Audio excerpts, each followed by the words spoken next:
Assalamualaikum, ngopi yuk Bray. Ini baru Ngopi Bray, ngobrol penuh inspirasi bersama RSI Jemur Sari. Ya, Assalamualaikum Dokter Dia. Waalaikumsalam warahmatullahi wabarakatuh. Terima kasih ya Dok sudah datang di acara podcast RSI. Sama-sama. Apa Terima kabar kasih Dok? juga. Alhamdulillah masih berpuasa. Masih berpuasa. Hari keberapa ya?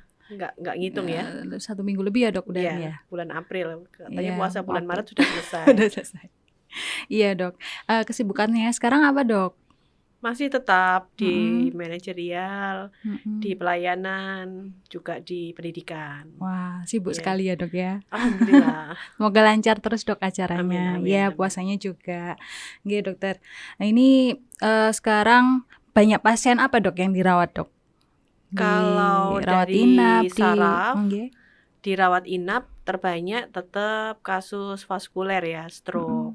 Kalau dirawat jalan, kasus nyeri kepala, kasus nyeri neuropati yang pada beberapa bulan yang lalu, bahkan tahun kemarin sudah kita bahas di podcast juga. Kemudian kasus epilepsi, kasus Parkinson yang stabil, dan kasus-kasus degeneratif karena saraf kebanyakan merupakan penyakit saraf degeneratif karena faktor usia. Juga karena komorbid selain usia, juga karena dari awalnya sudah memiliki faktor risiko seperti vaskuler, metabolik, dan lain-lain. Puasa gini masih banyak ya Dok? Masih pasien stroke? banyak, masih banyak. Oke Dok. Mm. Boleh sedikit dijelaskan Dok tentang stroke itu apa, epilepsi itu apa, dan Parkinson itu apa Dok?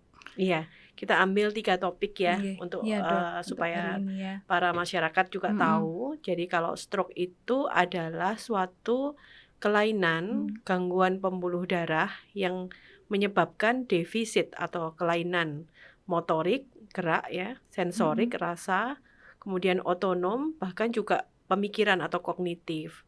Bahkan bisa menyebabkan penurunan kesadaran, kejang. Jadi defisit neurologis atau kelainan sarafnya bisa vokal, motorik, sensorik, otonom, bisa global, kognitif, misalnya memory loss dan demensia atau lupa ingatan, bahkan sampai penurunan kesadaran dan kejang. Yang terjadi secara mendadak, jadi abruptly, mendadak pasti. Mendadak dalam waktu kurang dari 24 jam, bahkan bisa menyebabkan kematian yang benar-benar disebabkan karena kelainan pembuluh darah di otak.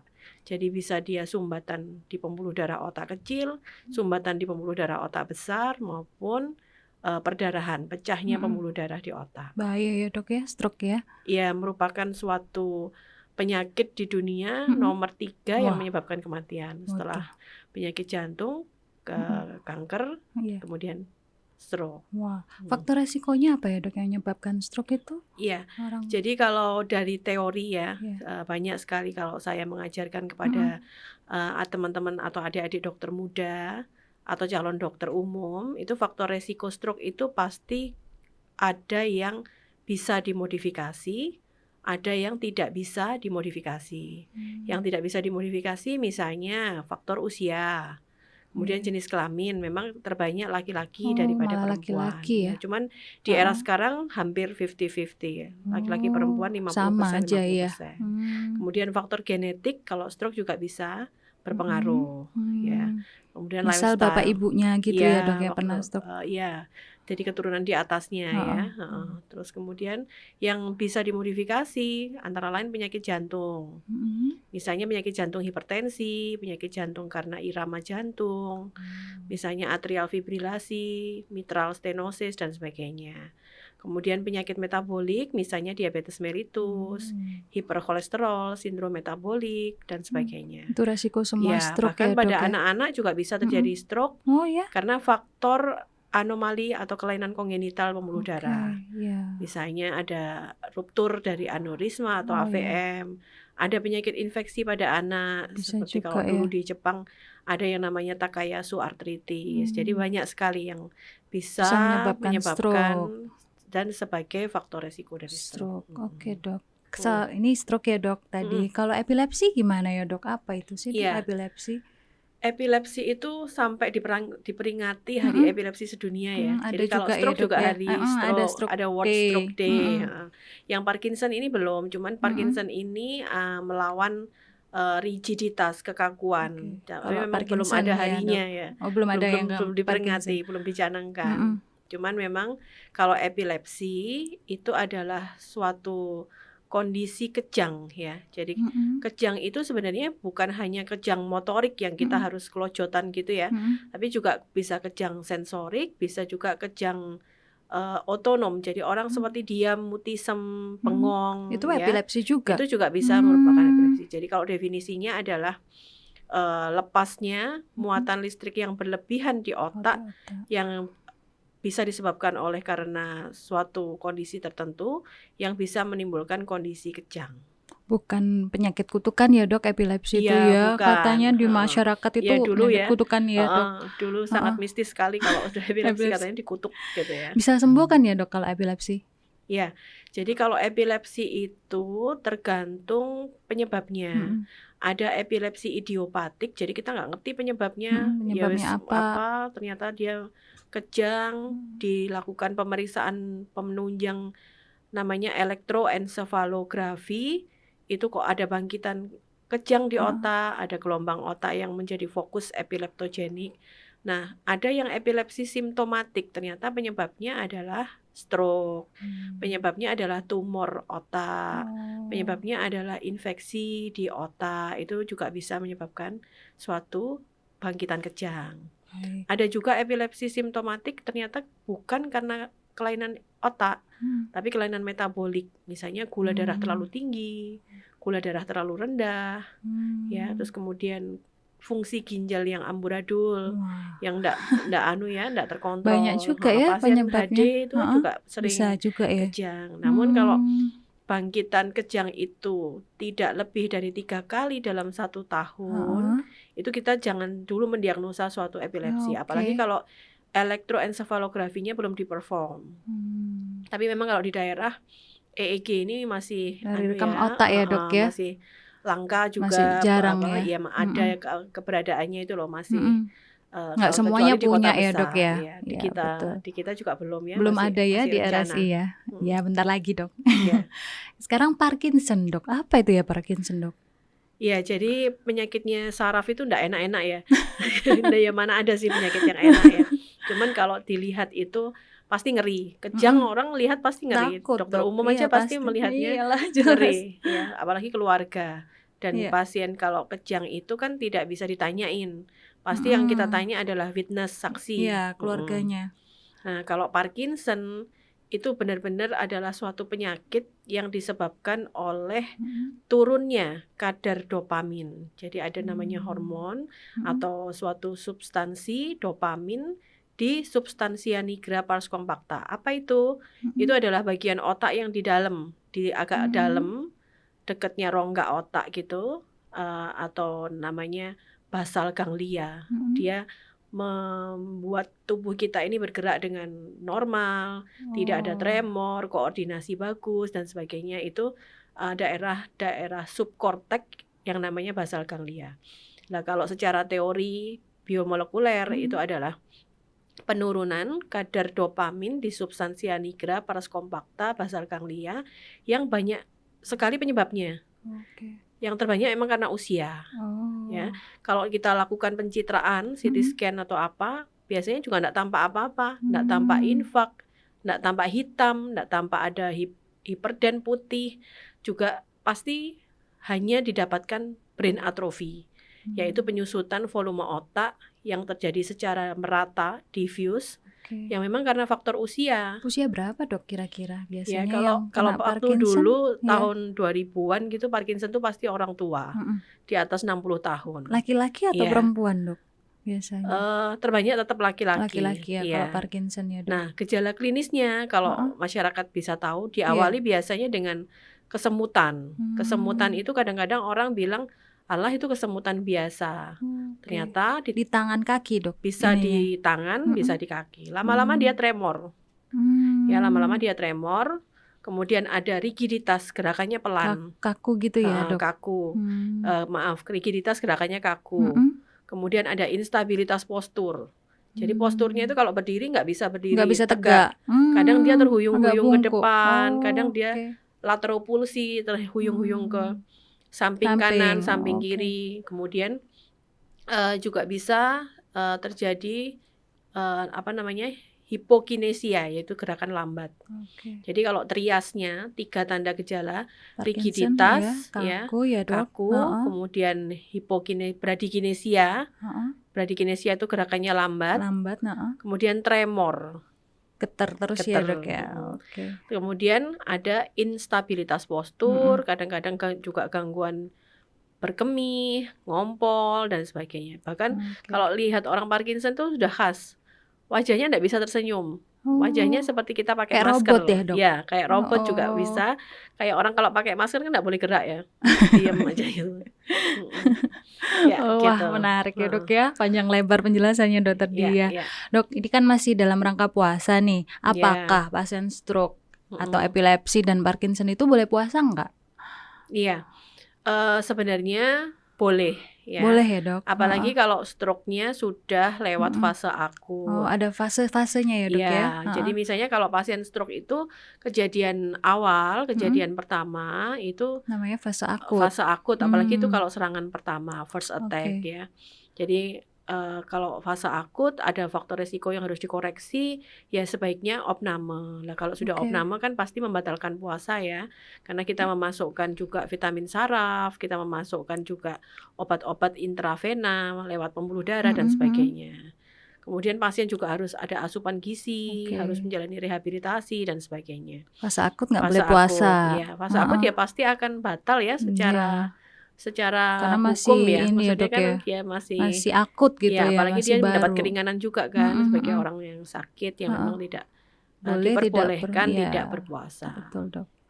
Kemudian kalau sudah rawat jalan banyak juga pertanyaan seperti itu, Dokter Retno. Iya, pasien-pasien Jadi boleh pasti. Dok saya puasa, Iya. terus bagaimana nanti cara minum obatnya? Pasien-pasien biasanya juga kritis ya, karena beliau juga ingin untuk beribadah. Menunaikan puasa. Jadi saya perbolehkan, apalagi kalau beliau sudah terkontrol dengan obat. Oke, udah Mungkin stabil ya, Dok. ada change perubahan obat, misalnya obat antiplatelet misalnya kalau dia stroke-nya penyumbatan ya. Iya. Itu kan kadang efeknya adalah nyeri di ulu hati. Oke. Jadi mungkin saya pindah yang biasanya diminum pagi, saya diminum? pindah pada saat berbuka. Oke. Supaya ada waktu ketika mungkin ada gangguan atau error di pencernaannya, ada waktu untuk makan, untuk mengatasi hal-hal seperti itu. Oke, Kalau Dok. sudah lewat fase akut, tidak ada tanda-tanda dehidrasi atau kekurangan cairan, boleh ya, Dok. tidak ada tersedak ya atau dysfagia. Kemudian dia stabil, aktivitasnya ya itu-itu aja dan keinginannya kuat untuk berpuasa, dukungan keluarga ada ya. Boleh sangat ya, diperbolehkan. Ini kalau pasien stroke ya, Dok. Kalau epilepsi boleh juga puasa. Ya. Jadi pasien epilepsi itu sebenarnya sudah rutin mengkonsumsi obat ya. Betul. Jadi iya. sebenarnya gini, kalau epilepsi itu pemberian terapinya kalau sudah 2 tahun dan dia bebas kejang, itu harus kita lakukan pemeriksaan rekam otak ulang. Rekam otak lagi. Iya. Kalau rekam otaknya masih ada gelombang kejang, obat tetap kita teruskan selama tidak ada efek samping baik di liver atau hati maupun di ginjal ya. Atau juga efek samping yang lain, misalnya obat-obat anti epilepsi itu bisa membuat tulang keropos, gigi tanggal, terus gampang nyeri pada tulang-tulang persendian. Nah, itu bisa saja terjadi. Selama tidak ada efek samping, kemudian memang harus mengkonsumsi obat dan tidak ada trigger. Jadi epilepsi itu meskipun minum obat tiba-tiba kejangnya muncul itu masih bisa. Ada pemicunya Ada ya, pemicu, Dok. ada triggernya. Misalnya dia suka nonton YouTube, nonton drakor terlalu lama, atau mungkin dia seorang mahasiswa yang harus mengerjakan suatu pekerjaan dengan komputer terus, mungkin lampu lupa mematikan, jadi cahaya itu bisa menjadi salah satu pemicu ya, Dok. Pemicu. Kemudian dehidrasi, kemudian udara bisa. yang panas, kemudian dia mungkin mempunyai penyakit yang lain, misalnya TB. Nah, interaksi obat antara obat yang penyakitnya tambahan Heeh. itu dengan obat anti epilepsi Heeh. tentunya ada. Ada Bisa reaksinya. bisa mengurangi Atau obat bisa epilepsi heeh. itu untuk berfungsi dengan baik. Oke, baik, Nah, Dok. kalau memang dia tidak ada masalah, Heeh. stabil, kejangnya juga terkontrol, ya enggak masalah. Nggak apa-apa, boleh Jadi memang puasa ya? kita bertahap melatih pasien Hmm, itu mengobservasi dirinya sendiri. Jadi oke. kalau memang dalam berpuasa itu dia tidak dehidrasi sekali, tidak lemas dan Heeh. aktivitasnya jauh berkurang dan dia bisa minum obat dengan Heeh. mengganti waktu. Misalnya kalau epilepsi harus minum obat X 3 kali 1, Mhm. ya mungkin kita ambil misalnya sahur, Iya. kemudian buka, kemudian malam hari. Oh, kalau 3 kali gitu ya, Dok? Iya, Waktu kalau 2 kali kan buka. enak. Heeh, 2 kali Heeh. buka sama sahur aja ya, Dok? Tapi kalau epilepsi fase awal, itu juga kita lihat kondisi pasien. Jadi Mhm. kalau dia stabil, tidak vital sign ya, misalnya Mhm. tekanan darah, tanda dehidrasi nggak ada, efek samping tidak Mhm. ada, ya boleh berpuasa, Boleh ya, Dok, selama ya? dia juga rutin mengkonsumsi obat. Yang penting Oke. seperti kita mempelajari anak-anak ya, Heeh. kalau dia bisa mengobservasi dirinya sendiri dan kuat, teruskan. Teruskan, Kalau boleh. memang ada suatu simptom yang lebih Mhm. berat, ya Sudah, batalkan. stop. Oke, Dok. Itu kalau untuk epilepsi. Nah, Iya. kalau untuk Parkinson, Dokter, Iya, boleh juga sebenarnya nggak? sama juga Heeh. ya. Cuman memang kalau penderita Parkinson Heeh. itu yang sudah memang benar-benar usianya juga tetap berlanjut, Heeh. tambah banyak, Iya, lansia kemudian ya, Dok, ya? kemudian ada faktor resiko metabolik Mhm. juga. Itu memang harus benar-benar tergantung obat antagonis dopamin atau obat-obat anti Parkinson-nya ya. Mhm. Jadi kalau dia telat aja minum obat, bisa terjadi off phenomenon. Jadi Apa itu, bisa Dok? rigid lagi, Wah, benar-benar bisa kambuh diem, lagi gitu ya, mandek, Dok? Waduh. nggak bisa gerak, kemudian Wah. benar-benar seperti robot, melangkahkan kaki 1 tackle aja nggak bisa. Oh. Ya, jadi saya selalu melihat, biasanya saya latih Mhm. 1 bulan sebelum bulan Ramadan. Ya, jadi Nyoba dulu. saya sarankan untuk mencoba, apalagi kalau Oke. pasien itu rajin puasa sunnah ya. Oh, iya. Jadi Senin dan Senin Kemis ya, Kamis, Dok? misalnya dicoba obatnya bagaimana, reaksinya Oke. bagaimana. Wah. Ada pasien yang rutin 1 bulan sudah pasti berpuasa. Mhm. Dia mengontrol obatnya sendiri seperti yang Mmm. tadi saya sebutkan. Kalau yang 3 kali ya seperti Mhm. yang tadi, kalau 2 kali ya atau kalau 4 kali, Heeh. 2 Oh, saat 4 kali juga berbuka, ada ya, Dok? ada. Waduh. Ada yang ada yang monoterapi, Heeh. ada yang Terapi. politerapi. Kalau 4 kali gimana, Dok, Ya cara? 2 sahur, 2 buka. Oh, Itu gitu. lebih enak. Nggak dikurangin ya, Dok, ya? Berapa Enggak kalinya nggak nggak bisa. dikurangin? Nggak bisa. Kalau memang dia sudah bisa dikurangi dan tidak ada off Heeh. phenomenon, Nggak saya apa-apa. kurangi. Tapi Oke, kalau Dok. tidak bisa dikurangi ya banyak Waduh. sekali. Dan obat Parkinson itu sangat mahal ya. Mmm. Tapi alhamdulillah kalau peserta-peserta yang asuransi di Indonesia Masih ditanggung semua ya, sangat Dok, ya? ditanggung. Oke. Alhamdulillah. Baik, Dokter. Ini tadi mungkin ada tips-tips mungkin untuk para pasien dalam menjalankan puasa. Tadi Iya. kan udah nih obat-obatnya, cara minumnya gimana. Nah, tips-tipsnya gimana, Dok? Iya. Jadi untuk pasien-pasien saraf ya, baik Mhm. dia merupakan pasien epilepsi, merupakan pasien dengan stroke jenis apapun, pasien dengan Parkinson, jangan takut misalnya ingin atau ada niat untuk berpuasa di bulan Ramadan. 1, obat tetap diminum, konsultasi dengan dokter spesialis neurologi atau spesialis saraf bagaimana cara meminumnya. Kemudian observasi diri sendiri. Apakah ada obat-obat yang mungkin bisa mengganggu organ-organ yang lain, misalnya pencernaan, kemudian pola defekasi atau berak dan pola kencing atau pola tidur. Kemudian jaga asupan nutrisi, jangan sampai dehidrasi. Kalau memang tidak ada kontraindikasi atau larangan untuk minum banyak, maka setelah berbuka sampai sahur usahakan minum yang banyak. Tidak usah takut terus kencing dan sebagainya, itu memang sudah resiko. Kemudian beristirahat yang cukup ya, Oke. beristirahat yang cukup. Kalau berpuasa dan sudah purna atau sudah pensiun, ya kalau siang atau pagi ya beristirahat setelah melakukan aktivitas sehari-hari yang rutin dilakukan. Jadi untuk malamnya tetap menjaga ibadah dan bisa mengkonsumsi makanan setelah berbuka sampai dengan sahur. Kemudian juga jaga pola pikiran, tidak boleh stres ya. Kadang kalau semakin lanjut usia, semakin geriatri itu Semakin banyak semakin mikir dong. banyak pikiran, kemudian ada faktor depresi dan cemasnya yang Oh, oke. berlebihan. Bahkan ada beberapa obat yang memang efek sampingnya bisa menjadi suatu kondisi halusinasi kalau Oh pada ya? kondisi Parkinson tadi. Wah. Ya, jadi dukungan keluarga juga Hmm. penting. Artinya kalau pasien ini ingin menjalankan ibadah puasa di bulan Ramadan, maka semua harus mendukung, saling menguatkan dan saling mengingatkan untuk minum obat, untuk status nutrisi dan pola istirahat serta pola pikirnya. Wah, Itu. bagus sekali dok, banyak sekali informasi pasti yang didapatkan sama pasien dokter. Ya. Dokter, satu lagi mungkin pertanyaan dok, kegiatan fisik apa yang boleh dilakukan sama pasien untuk pasien stroke gitu dok? Ya. Mungkin? Kalau sehari-hari ya, Ya, dokter. sehari-hari Ya, mungkin. sehari-hari Olahraga di luar mungkin puasa, dok. di luar Iya. bulan Ramadan maupun ya. Oh ya, dua-duanya dok. Kalau pasien stroke itu kan kelainannya macam-macam ya dokter Retno. Apa defisit motorik, kalau dia ada kelumpuhan ya usahakan pagi itu bangun, kemudian juga berjemur di sinar matahari kecuali hujan ya. Kemudian lakukan gerakan-gerakan yang bisa membuat tidak kaku. Jadi misalnya ada lemah tubuh yang kiri misalnya, kan kalau di rumah sakit sudah pasti Dilatih ya dok ya dilatih. Saya biasanya. konsulkan Ke rehab kedokteran ya dok fisik dan ya. rehabilitasi. Jadi latihan yang dicontohkan oleh petugas, yang dicontohkan di rumah sakit dilakukan di rumah.